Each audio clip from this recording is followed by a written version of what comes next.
What up, everybody? Jerry Gore back at it again. Another episode on both sides of the fence. How y'all guys doing this morning? I'm doing okay. I wish you guys Happy New Year. I hope you had a good Christmas. I hope you will have a Happy New Year when the ball drops tonight at midnight. Maybe you will have you a New Year's resolution that you stick to till next year. I wish everybody a good year and may you prosper and stay out of jail, stay out of prison. You know how all that goes. We don't want to go there. Well, guys, today I'm going to be telling y'all about an inmate that I ran across while I was at Mount Olive Correctional Complex working as a CEO. I'm not going to say his full name, but I will show you his DOC picture in the thumbnail afterwards, but I'm not going to put his full name out there. But I'm going to tell you about an inmate. His first name's Brad. Anyways, the reason why I'm talking to you about inmate Brad, because he was a big 300-pound dude, big white dude, big crazy white dude, man. He'd look at you when he talked to you, had that, those eyes. There was, those killer-looking eyes. He was crazy. I do believe he needed I do believe he had some mental health issues. Cool dude. He respected you. You respect him. Reason why I was making a video about Brad is because I was thinking about some individuals that I could talk to you about that had unique stories, and I wanted to tell you about Brad's story and what he told me when I was working there and in his pod. All right, Brad had been there for about, I don't know, that was his second stint. He had been there, when I first met him back in 2009, he was coming on his second stint. He was previously convicted of murder and did about 10 years, I think, about 10 years for killing a person.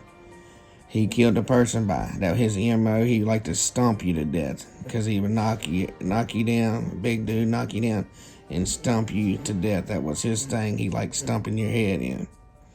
And inmate Brad, I guess the reason why he got out before, I was told by him that his father knew the judge. They used to go fishing and stuff together down there in Mingo County. And that his father, he told me he had regrets and it hurt his father after what he did the second time to go back to prison, because his father had talked to the judge and got him out of jail and told him he was a changed man. He was just going to church and everything. But prior to this inmate, Brad had killed a person, like I said, and during the court hearing, the guy that testified against him, he told him, if I ever get out of here, I will kill you. And that's what he did. That's what he was back in there the second time that he got life without, because he killed the guy that testified against him. I'm sorry. So inmate Brad told me that he had got out of prison, and about 2 or 3 months later, he had seen the guy at a car wash. And he told me, he said he rode up on the guy, and he seen him, and eventually the dude was scared, and he took him about 10-15 minutes, to get him in the car. And finally he got the guy in the vehicle, and no, his truck, I'm sorry. I'm going to tell you truck because it's just significant about the truck. Well, anyways, he lured the guy into the car, and he said into the truck. So he took him up down some place with a water hole out in the middle of nowhere, and he told the dude he had a 6-pack of beer and he had like an ounce of weed. So after a little while, they're sitting there. He told the dude, he said, you got all night to drink that 6-pack of beer and smoke as much of that weed. And then he said, after you're done, I'm gonna kill you. So he said about out, and the dude was getting nervous. He was scared. Come on, man, please. He just kept telling him, enjoy that, because that's gonna be your last.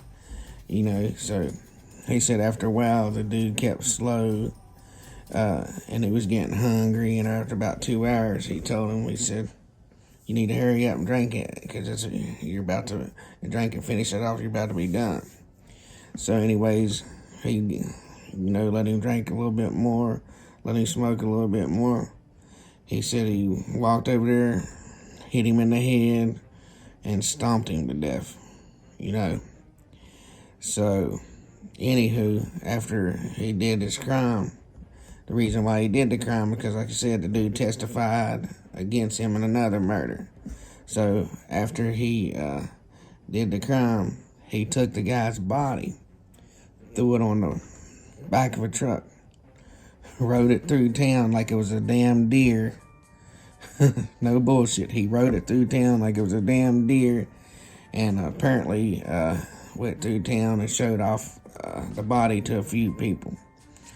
Well, later on, I guess after he gets a little bit of sleep or whatever, he gets up, gets rid of the body. Well, the police come because they know the guy's missing.